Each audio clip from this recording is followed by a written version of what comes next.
اسلام آباد high court میں بانی چیئرمین اور بشرا بی بی کے خلاف غیر شرعی نکاح کیس کی سماعت ہوئی۔ عدالت نے حکم امتناع کی درخواست مسترد کرتے ہوئے درخواست چیف جسٹس کو بھیج دی۔ عدالت نے ریمارکس دیے کہ اسی نوعیت کی ایک درخواست پہلے ہی چیف جسٹس کے بینچ میں زیر سماعت ہے۔ خاور مانیکا کے وکیل نے یقین دہانی کرائی کہ وہ کل ٹرائل کورٹ میں گواہ پیش نہیں کریں گے۔ وکیل کی یقین دہانی کے بعد عدالت سٹے نہیں دے رہی۔ چیف جسٹس کو فائل بھجوائی جا رہی ہے، وہ مناسب آرڈر کریں گے۔ چیف جسٹس آف پاکستان کا کلاشنکوف کلچر ختم کرنے کا اندیا۔ ممنوع اسلحے کے لائسنس سے متعلق تفصیلات طلب کر لی۔ سیکرٹری داخلہ، صوبائی سیکرٹریز داخلہ اور آئی جیز کو نوٹس۔ چیف جسٹس نے ریمارکس دی کہ اسکول اور بازار جاؤ تو لوگ کلاشنکوف لے کر کھڑے نظر آتے ہیں۔ منشیات اور کلاشنکوف نے پاکستان کو تباہ کر دیا ہے۔ ڈرتے ہیں تو گھروں میں رہیں۔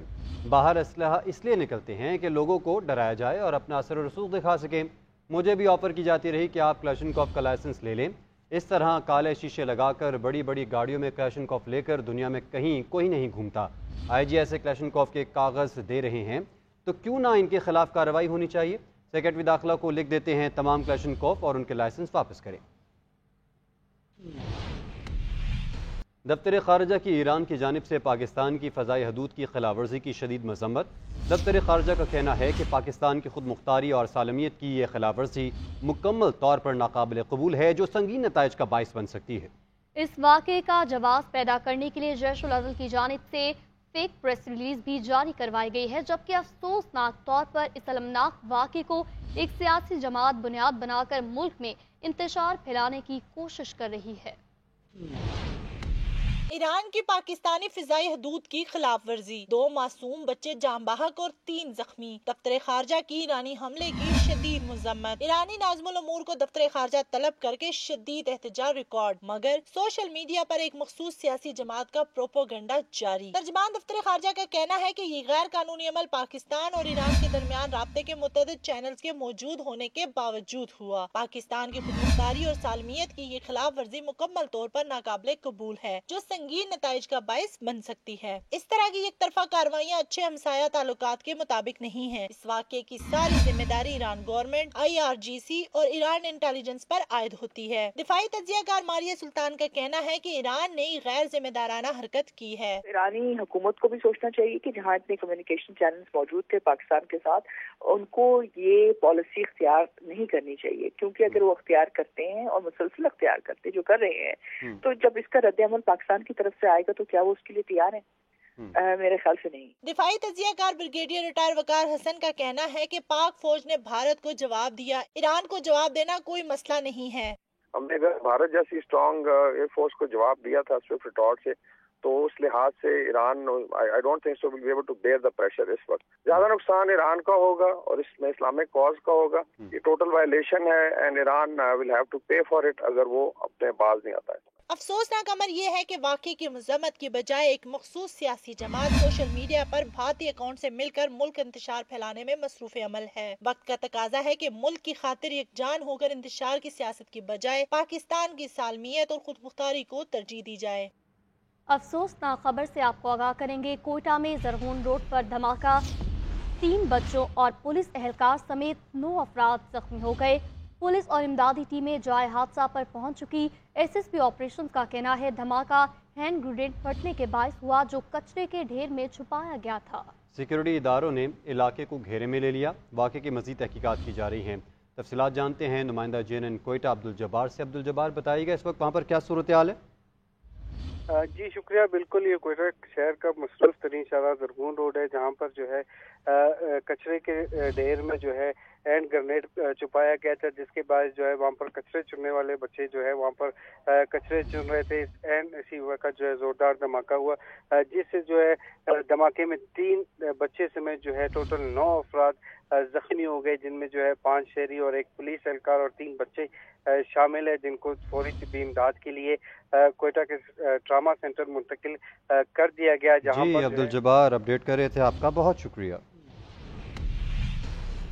آگے بڑھیں گے اور آپ کو بتائیں گے امریکہ کے بعد کینیڈا کے کئی علاقوں میں بھی پارا -42 ڈگری سینٹی گریڈ تک گر گیا ہے۔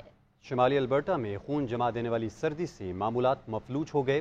ریکارڈ توڑ سردی نے شہریوں کے لیے کھانا پینا بھی مشکل کر دیا۔ شہری سردی کی شدت بتانے کے لیے مختلف ویڈیوز تیار کرنے لگے۔ ایک ویڈیو میں دکھایا گیا ہے کہ انڈے، نوڈلز، گرم پانی اور ٹائٹ پیپر جیسی روزمرہ کی اشیاء بھی سیکنڈز میں منجمد ہو جاتی ہیں۔ کھولتا پانی بھی ہوا میں اچھالیں تو چند لمحوں میں برف میں تبدیل ہو جاتا ہے۔ شدید سردی کے باعث فرائی پین میں انڈا تلنے سے قبل ہی جم گیا۔ اسی طرح نوڈلز بھی جم گئے۔ کھڑکی میں پڑا ٹیشو پیپر کا رول بھی کسی کام نہ رہا۔ آپ کو بتائیں کہ LNG کی درآمد سے متعلق اہم پیش رفت ہوئی ہے۔ آذربائیجان سے LNG کی درآمد کے تمام معاملات طے پا گئے۔ LNG کا پہلا جہاز فروری 2024 میں پاکستان پہنچے گا۔ اس پر مزید تفصیلات جانیں گے بیورو چیف اسلام آباد میاں شاہد سے۔ جی میاں شاہد، بتائیے گا اہم پیش رفت ہوئی ہے؟ دیکھیں، یہ بڑی اہم پیش رفت ہے اور پاکستان LNG لمیٹڈ نے G2G کے فریم ورک معاہدے کے تحت اسٹیٹ آئل پاکستان اور آذربائیجان کے دوسرے کمپنی سے دوسرے LNG کارگو کا حاصل کر لیا ہے اور وزارت توانائی کی جانب سے ایک اعلامیہ جاری کیا گیا ہے جن کا کہنا ہے کہ پاکستان LNG لمیٹڈ نے government to government framework معاہدے کے تحت آذربائیجان کی اسٹیٹ آئل کمپنی سے دوسرے LNG کارگو کی کامیاب خریداری کا اعلان کرتے ہوئے اطمینان کا اظہار کیا ہے۔ کارگو فروری 2024 میں ڈیلیوری کے لیے مقرر کیا گیا ہے اور پاکستان اور آذربائیجان کے درمیان توانائی کی شراکت داری کی مزید مستحکم کرنے کے باعث بنے گا اور پاکستان میں جو تمام تفصیلات سے آگاہ کرنے کے لیے آپ کا بہت شکریہ۔ ابھی آپ کو بتاتے ہیں کہ AFC ایشین کپ میں سعودی عرب اور تھائی لینڈ نے اپنے میچز جیت لیے۔ افریقن کپ آف نیشنز میں تیونس کو اپسیٹ شکست ہو گئی ہے۔ مزید تفصیلات اس رپورٹ میں دیکھیے۔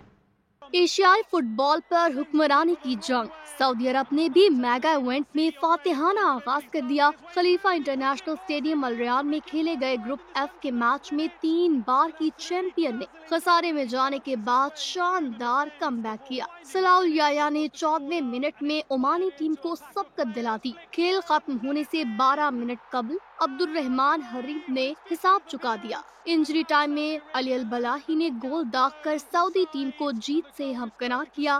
گروپ F کے ایک اور میچ میں تھائی لینڈ نے کرغزستان کو 2-0 سے قابو کیا۔ فاتح سائڈ کے لیے چاچائے جرر نے دونوں بار گیند کو جال میں پہنچایا۔ افریقن کپ آف نیشنز میں تیونس کو نمیبیا کے ہاتھوں ہزیمت اٹھانا پڑی۔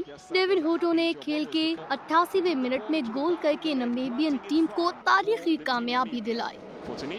ایشیائی فٹ بال پر حکمرانی کی جنگ، سعودی عرب نے بھی میگا ایونٹ میں فاتحانہ آغاز کر دیا۔ خلیفہ انٹرنیشنل اسٹیڈیم الریان میں کھیلے گئے گروپ F کے میچ میں 3 بار کی چیمپئن نے خسارے میں جانے کے بعد شاندار کم بیک کیا۔ صلاح الیایا نے 14ویں منٹ میں عمانی ٹیم کو سبقت دلا دی۔ کھیل ختم ہونے سے 12 منٹ قبل عبد الرحمان حریب نے حساب چکا دیا۔ انجری ٹائم میں علی البلاہی نے گول داغ کر سعودی ٹیم کو جیت سے ہمکنار کیا۔ گروپ F کے ایک اور میچ میں تھائی لینڈ نے کرغزستان کو 2-0 سے قابو کیا۔ فاتح سائڈ کے لیے چاچائے جرر نے دونوں بار گیند کو جال میں پہنچایا۔ افریقن کپ آف نیشنز میں تیونس کو نمیبیا کے ہاتھوں ہزیمت اٹھانا پڑی۔ ڈیوڈ ہوٹو نے کھیل کے 88ویں منٹ میں گول کر کے نمیبین ٹیم کو تاریخی کامیابی دلائی۔